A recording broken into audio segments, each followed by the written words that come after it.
Do the Giants plan on moving one of their top prospects for star pitcher Freddy Peralta? Let's discuss right here and break it on down on Locked On Giants.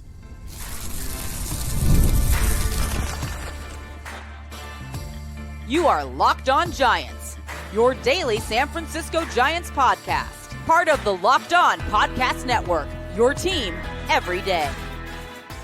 What's up, y'all? I'm Alan Stiles. Welcome to Locked On Giants, part of the Locked On Podcast Network. Now, because of you, the #1 sports podcast network. On the show, we provide daily episodes Monday through Friday talking about the San Francisco Giants in a way that combines passion, analytics with the eye test, and a little bit of fun. I'm from the Bay Area, but I live in Sacramento now, and I host a show at Sacktown Sports 1140, the Alan Stiles Show, as well as emceeing Sacramento Rivercats games. All in all, I'm lucky enough to cover a team I've been a fan of all my life. Today, we are discussing whether or not the Brewers will move Freddy Peralta. Should the Giants move one of their top prospects to get Freddy Peralta? And we also discuss a signing that the Giants already made in relief pitcher Sam Hentges. Today's show is brought to you by Game Time.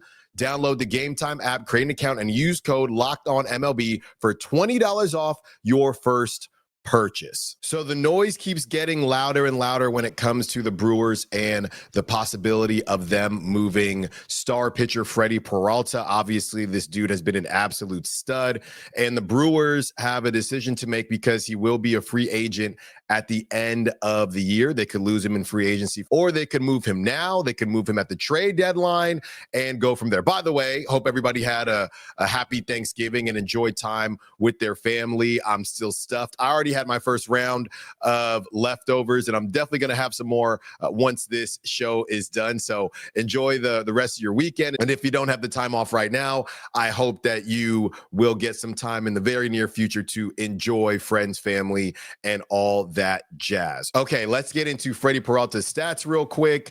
He had a 5.5 WAR, 17-6 this past season, a 2.7 ERA.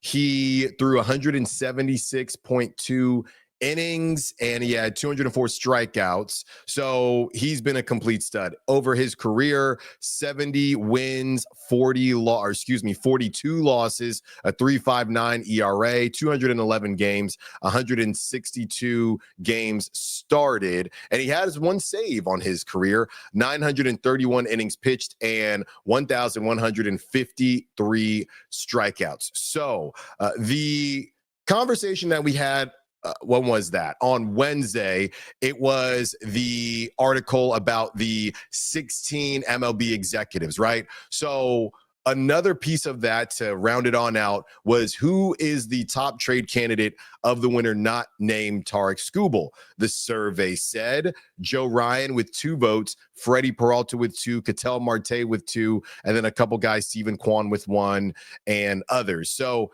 Freddy Peralta had more votes than some of the other names thrown out there. And of course, like I said, they did not include Tarik Skubal. So this comes out from Jordan Bastian and Adam McCalvey from MLB.com.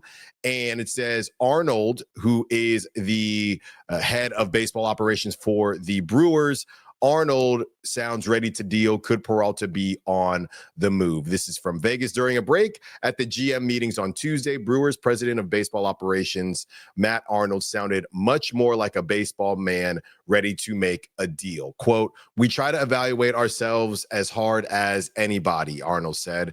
"Like, we want to make sure we are turning over every rock we possibly can to do better. And sometimes that requires making really tough decisions. We've had to do that in the past, and we're prepared to do the same thing this year." Arnold's most valuable chip is right-hander Freddy Peralta, the 29-year-old coming off a season in which he led the National League with 17 victories while making 33 starts, a 2.7 ERA, and striking out 200 or more for the 3rd straight season. A couple weeks ago, in the immediate wake of the Brewers season-ending loss to the Dodgers in the NL Championship Series, Arnold said he hadn't yet thought about trading Peralta. Now that tone has shifted with the offseason underway and Peralta going into his final year of the contract extension he signed in 2020 when he was 23 and just starting his big league career. The Brewers do not have to trade Peralta this offseason. They could keep him and count on him to lead a young rotation. Then consider whether to deal him at the trade deadline or hold him to the end of his contract.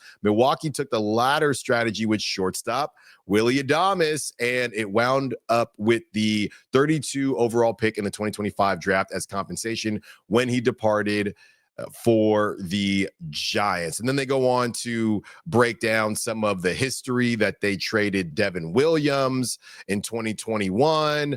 They traded Corbin Burns. They do this, right? This is typically what they do. So could this be a similar situation, and could they continue to do the same thing? This is what we keep hearing when it comes to the Brewers. If you're trading somebody that doesn't have control, well, what do you want back? You want somebody with control, right? Or multiple players that have that control. Now, you might be taking a chance on somebody that does not have as much experience or have that much, hasn't proven as much at the big league level, but that's the chance that you take in a move like this. As we've heard for certain other teams, hey, well, we want an MLB ready bat.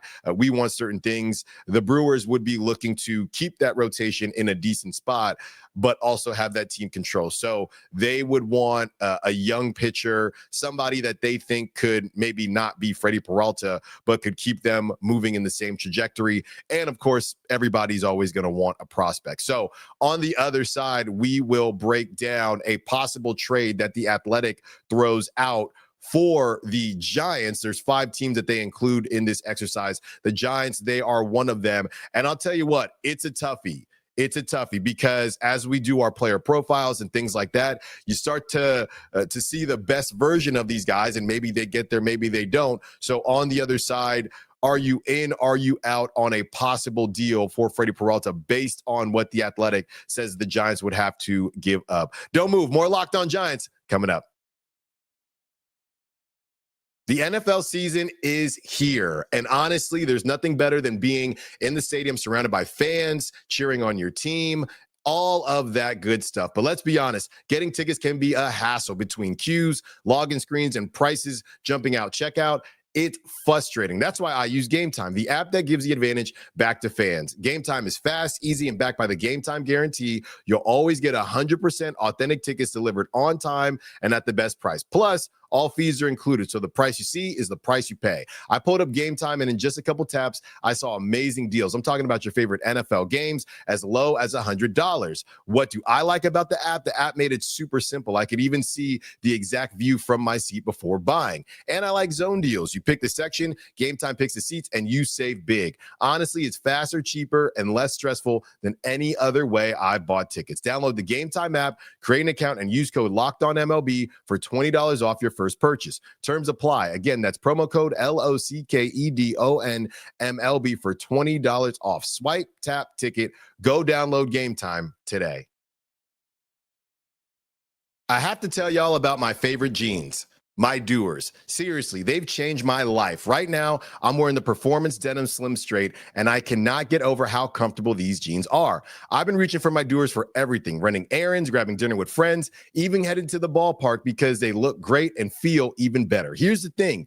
Doer jeans have 5 times the stretch of traditional denim, so you can actually move in them. They're also antibacterial, which means they stay fresh longer, wear more, wash less, and they're made with Cool Max technology that helps regulate body temperature and wick moisture, so you stay cool and comfortable as the day changes. Honestly, they feel as stretchy as my favorite joggers, but look like I'm dressed to go out on the town.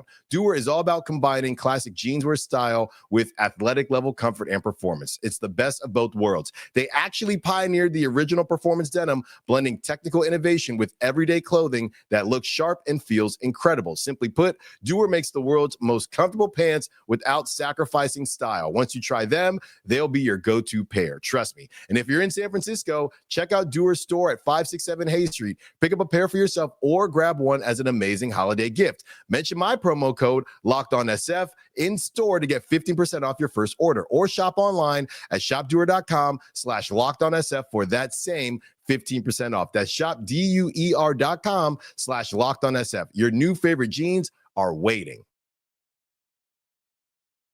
All right. So, what does a potential Freddy Peralta trade look like? I'll tell you what, some of you aren't going to like it. You're not going to like it, but this is what someone once told me in trades, right? It should be a situation where you don't like something. Both sides should like something about it. Both sides should not like something about it. If everybody likes the trade, right? Or if all Giants fans like the trade, it's probably not a good trade for the Brewers and vice versa. So it should sting a little bit. And let me tell you what, this one is going to sting. This is from Jim Bowden of The Athletic. He has 5 teams that could potentially trade for Freddy Peralta and what those trades could maybe look like. All right. So he gets to the Giants, and this is what he has to say. Proposed trade return: Landon Roop and Johnny Level. The Giants can offer a rotation-ready arm and a middle-of-the-diamond prospect who could help the Brewers in a few years. Roop, 27, had his breakout season at the major league level in 2025 before suffering a left knee sprain in late August that didn't require surgery but ended his season. Before that, he made 22 starts, posting a 3.8 ERA with 102 strikeouts in 106 and 2/3 innings. Batters struggled against his secondary pitches, highlighted by the fact that they hit just 197 against his curveball and 192 against his changeup. He profiles as a mid-rotation type starter, but is controllable through 2030. Level signed with the Giants out of Venezuela in January 2024. He starred in the Dominican Summer League that season and hit 288, 375, 493 in the Arizona Complex League this past season before finishing in low A. He has an above average hit tool and has power. He's a good athlete who can run. Level is one of the Giants' top prospects, but they have 2 other shortstops in their group, Josuar Gonzalez and Gavin Keelan, allowing them to take this risk for the opportunity to pair Peralta with Logan Webb at the top of the rotation for at least a season.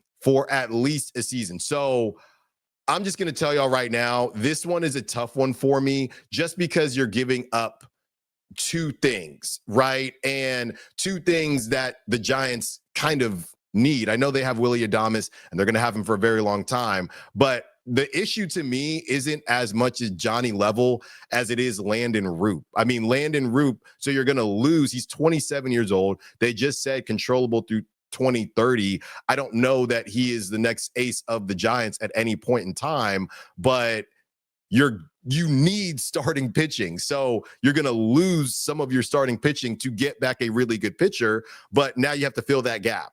So to me, if you're looking at the other ways and other directions that the Giants can go, I don't want Freddy Peralta. And because you have Freddy Peralta now, you'd be obviously saving money because he's going to get his next big paycheck at the end of this season, but you're moving Landon Roop, so you're adding Freddy Peralta. Now you need another starter, and I don't want to do the Max Scherzers or Justin Verlander. I guess that's the question. So Freddy Peralta essentially replaces Landon Roop, and now you still have to fill in that starting role that you've been missing throughout the offseason, that you were missing last season. So Justin Verlander comes back and then you flip Landon Roop for Freddy Peralta. I don't think so, because I think Freddy Peralta is outstanding and Freddy Peralta is obviously better than Landon Roop, but you then still have an issue with that last starting spot in the rotation. The better idea, in my opinion, is you go get somebody. It doesn't have to be Framber Valdez, but you go get somebody and then you bump Landon Roop down the rotation and you do it that way. I would not want to do this deal. And then Johnny Level, I get it. You got other guys, but the whole idea is you want to throw stuff at the board. If I'm doing a deal, and I mean bites at the apple, right? Because it's a gamble. The whole thing, the draft, the lottery, it's all a gamble. It is a lottery. You don't know who's going to hit, who's not going to hit. So you're going to remove somebody he was ranked number 3 on Rotoprospects fastest risers back in August. He's number 4, the number 4 ranked prospect in the Giants system. I can't give you that and one of the starters and then still have a hole in the rotation. Even though I got a better pitcher than Landon Roop, The bigger problem is that you need another starter. So I can't do that. Johnny Level, just a refresher, we had him as a player profile probably a couple months ago. Level drew comparisons to fellow compact shortstops Rafael Furcal and Brian Rocchio as an amateur in Venezuela before signing with the Giants. He is much stronger than his listed 5'10", 154 pounds. Level has quick, fluid swing with some loft from both sides of the plate. He has an advanced feel for the barrel and for the zone, forcing pitchers to throw him strikes. He's a quick twitch athlete with plus speed that uses it well on the bases. He has the actions and arm strength to remain at shortstop, or they could see him moving to second or third base. Center field is another possible option, and his bat should play anywhere. No. I'm not doing it. And if I'm doing it, I'm definitely not giving you another starting pitcher. If we're doing this, I'd rather give up two of the guys that we maybe saw a little bit of, right? Trevor McDonald, who did look good, but I'd rather give you Carson Wisenhunt and Trevor McDonald. And I would go Carson Wisenhunt, Trevor McDonald, and then I would think about Johnny Level, right? And maybe that's just me not being that high on those other pitchers versus Landon Roop, who we know that can pitch at the major league level. So you would keep him. Obviously, you still lose Johnny, but then you get to add Peralta to the rotation and you don't lose one of your starters, right? I don't know. Some of you might say, Alan, I think Carson Wisenhunt or Trevor McDonald, I think one of these guys could work out better. Okay, I don't. That's just an opinion that we can go back and forth on. But yeah, I can't give you somebody from my rotation to get back somebody to add to the rotation. Sure, but now it's like plugging a hole, right? It's like plugging a hole just to start a new hole, or you plug the different hole, I guess, because Landon Roop isn't the problem.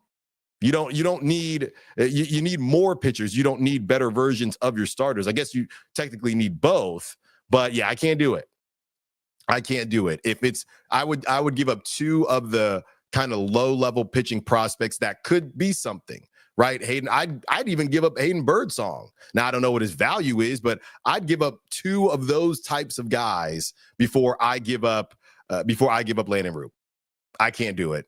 And Johnny Level, I would like to hold on to him. But if it was a deal like that, then I would understand more. But I can't give you a top 5 prospect and a starter from my rotation that's controllable until 2030 and who's 27 years old when we know what type of premium starting pitching has. I can't do that. No way. So Jim Bowden, that's what he had cooked up for the Giants. No, I'm sorry. I can't do it. I can do different versions of it. It's not Johnny. It's Landon Roop. That's the holdup for me. That's what I can't do. So good stuff from Jim Bowden. I think there's probably an argument as to why you would do it. You would be saving that money. So then you could still go get, I mean, I guess the argument is you could still go get Imai or somebody like that, and you would have a ridiculous rotation for at least a year. And that's the other part of it. You're giving up Landon Roop, who's controllable till 2030, and you're giving up one of your top prospects who's still a teenager for somebody that you could lose in free agency. Johnny Level is 18 years old. He's not supposed to be in the bigs until 2029, but you're giving all that up for a longer version of a rental. Maybe you re-sign him, but we don't know. So sorry, Jim. Can't do it. That's a good one, though. And I think different versions of it could work, but that specific combination, I am a no. It's a no for me, dog. It is a no for me. It was a yes for the Giants signing relief pitcher Sam Hentges. Some of you might be happy about this. Some of you won't, and I'll explain why on the other side. More Locked On Giants coming up. The NBA is back, and there's no better place to get in on the action than FanDuel, the official sports betting partner of the NBA. Even if you miss the start of the game or want to ride the hot hand, FanDuel has live bets on everything from who will score next to fourth quarter comebacks. Plus, you can even combine your live bets into a same-game parlay for a shot at a bigger payout. It keeps every game exciting, especially when your team's making that late push. Right now, FanDuel is giving new customers $300 in bonus bets when your first $5 bet wins. So head to FanDuel.com to sign up and play your game with FanDuel, the official sports betting partner of the NBA. All right. If you are one of those listeners or viewers that is sick and tired of the fringe moves, you might want to cover your ears or you might want to close your eyes because the Giants are at it again.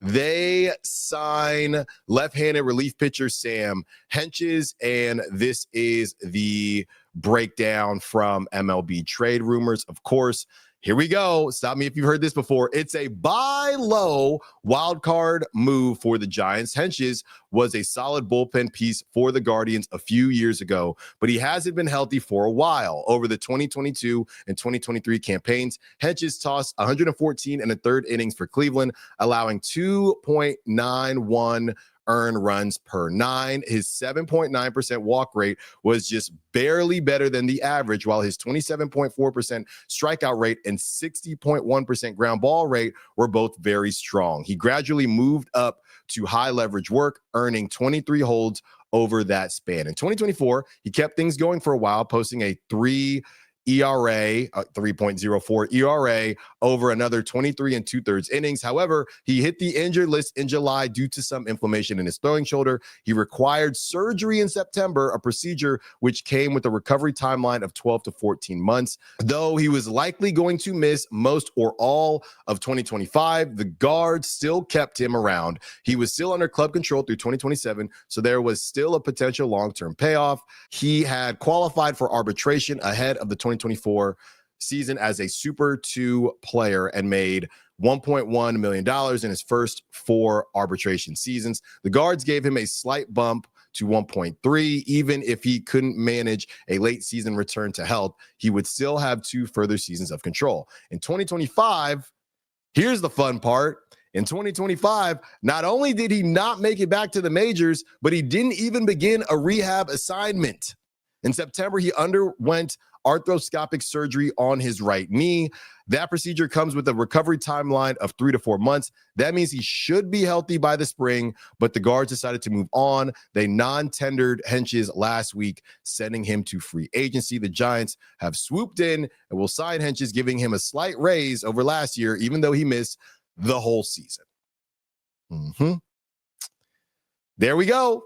There we go. I know a lot of you out there are not happy to hear this, but it's a raise for him. And of course, this is all relatively speaking we're talking about athletes and money, but it's a low risk move for the Giants. Gonna see if he can stay healthy.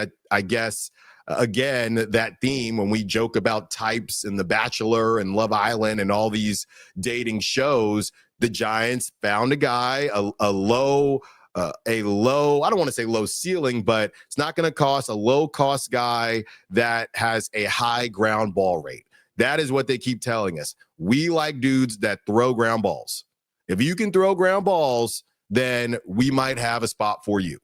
That's what they continue to tell us. So this is what he did over his career: 1.4 WAR, 7 wins, 8 losses, a 4.18 ERA, and 168 games, 12 games started, 1 save, 206 and 2/3 innings pitched, 223 strikeouts, a 1.335 whip. His projection, obviously, it's a bit confusing, but because he did not pitch last season, but a projection just on Baseball Reference, 27 innings, right? Giving up 3 home runs, 9 walks. They just have no clue. Okay, they have no clue because he did not play in 2025. Again, if you're the Giants, we know what we like. We're going to bring in a bunch of guys. Again, the same with the Joey Wiemers. We know we like defense. We're going to find somebody that we think can play a high level of defense. That's what we're going to do. We know we like guys that throw ground balls. So we're going to bring in guys that we know, when healthy, can throw ground balls. That's it. Logan Webb throws ground balls. That's what we like, and that's what we're going to continue to add. I don't think anybody should be annoyed or upset, feeling like they're not going to make a move because of this. The Giants are just spreading the board, right? Spreading the board with a lot of different moves and a lot of different opportunities to see if something catches and see if they find lightning in a bottle as we await what is going to be, I think, a fun offseason from a transaction standpoint. I do think this stuff is going to start coming down. You're starting to see Dylan Cease, by the way. Dylan Cease, I think he got signed right after our show ended on Wednesday. So Dylan Cease is off the board. He got 7 years, and the Blue Jays are saying, we don't want this to be a fluke. We want to go back, and we're going to keep this thing going. So the moves are starting to trickle in.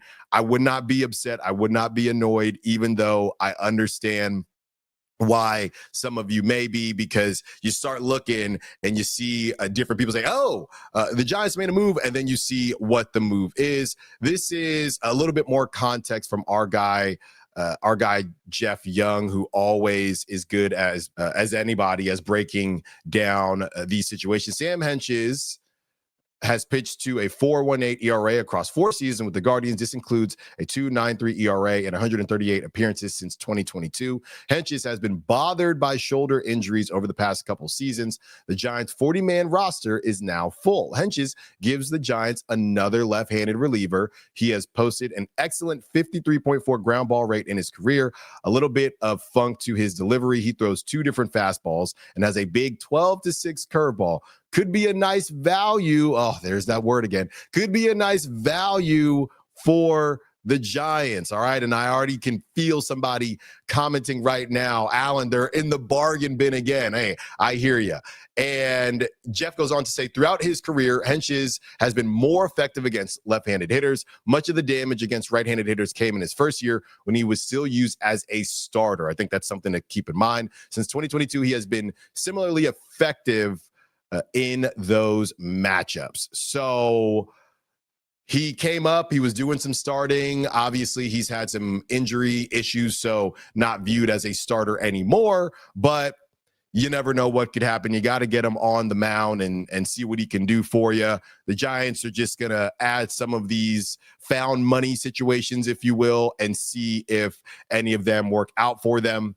We'll just have to wait and see. Thank you for listening to Locked On Giants. Thank you for watching Locked On Giants. Be sure to follow me on social media at _Styles Files, Styles with an I, and also the official Locked On Giants account. Have a great weekend. If you're listening to this on the weekend, I hope you're enjoying your weekend as well. It's a longer one for some of us, so be sure to enjoy it and enjoy every second, every minute of it, because it goes fast, and then we're back to the regular week. And we will be back, speaking of, on Monday. So don't you worry about it, because there's more to talk to, and maybe there'll be a move to discuss. Until then, have a good one. Peace.